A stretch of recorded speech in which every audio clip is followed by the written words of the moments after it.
vite, découvrez des extraits de livres, une de nos nourritures essentielles, choisie et lue par l'équipe de l'Escale du Livre. Le ronronnement de la tuyauterie a étouffé le premier coup de sonnette. Matinal, Lev procède à sa toilette quotidienne dans la salle de bain de l'étage. Alors qu'il a fermé le robinet d'eau chaude et appuie la lame affûtée de son rasoir à la base de son cou, un deuxième coup de sonnette retentit. Les joues couvertes de savon à barbe, bientôt rosies d'un filet de sang, il contemple un instant sa figure pâle traversée par une ombre d'effroi. Il reste ainsi de longues secondes, les bras ballants, face au miroir qui lui renvoie l'image de l'homme qu'il est devenu et que tôt ou tard on cherchera à effacer, avant qu'une troisième sonnerie, plus appuyée cette fois, le sorte de sa torpeur. Se ressaisissant, il s'empare d'une serviette éponge pour retirer la mousse de son visage et, sans vraiment y croire, en dissiper le trouble. Une volée de marche le conduit au rez-de-chaussée. De son pied, il pousse sur le paillasson le journal du matin, s'attarde quelques secondes sur la manchette, puis se résout à ouvrir la porte d'entrée. Deux hommes vêtus du même pardessus gris lui font face. L'un d'eux, le plus massif, se saisit fermement de la poignée extérieure, interdisant à Lev le moindre mouvement de recul. Il ne les connaît pas, mais inutile d'échanger un mot.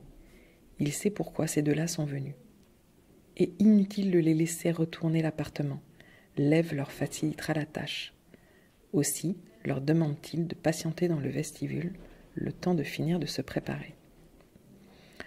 De retour à l'étage pour passer un complet et nouer une cravate, il entreprend de réunir quelques effets personnels, mais dans la précipitation, ne trouve pas ce qu'il cherche, fait tomber un verre en cristal qui se brise en mille éclats qu'il piétine sans même s'en rendre compte. Alors, il jette dans le sac en cuir brun que vient de lui offrir son épouse pour son anniversaire des objets inutiles, tout ce qui veut bien passer sous sa main à cet instant, divers papiers en tête de sa société, une minuscule poupée russe, ainsi que son fer à souder au gaz. Lavinia, que l'agitation de son mari a fini par tirer du sommeil, passe la tête par la porte de la chambre entr'ouverte et l'interroge. Lev l'informe qu'il doit partir en voyage d'affaires, un contrat à conclure de toute urgence. Aucune raison de s'inquiéter. Il sera de retour dans 2 ou 3 jours. La jeune femme affiche un air d'abord circonspect qui vire brusquement à la frayeur. C'est qu'elle vient de repérer les 2 hommes en imperméable en bas de l'escalier. L'un d'eux consulte sa montre-bracelet en métal gris, tandis que le second appuie son dos de lutteur contre la porte d'entrée, sans un regard ni un mot pour elle. Lev rassure à nouveau sa femme, lui promet que tout va bien et qu'il la retrouvera très prochainement.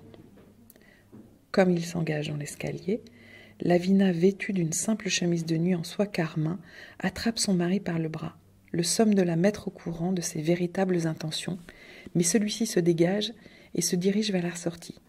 Elle le suit sans prendre la peine de revêtir son peignoir, hausse la voix, imaginant qu'une scène devant des inconnus pourrait embarrasser son mari, lequel se trouverait alors contraint de lui fournir quelque explication. Mais elle est stoppée net par les 2 types qui lui font barrage, le poing serré sur ce que Lavinia jurait être un revolver. Il lui signifie d'un coup d'œil sans équivoque qu'il serait vain d'aller plus loin avant de pousser Lev sur le trottoir et de claquer la porte au nez d'une Lavinia sidérée. C'était un extrait du roman La Fugue Thérémine, écrit par Emmanuel Villain, paru aux éditions Asphalte, qui est en lice pour le prix des lecteurs 2023 de l'Escale du Livre. Venez découvrir le lauréat lors de notre festival du 31 mars au 2 avril prochain.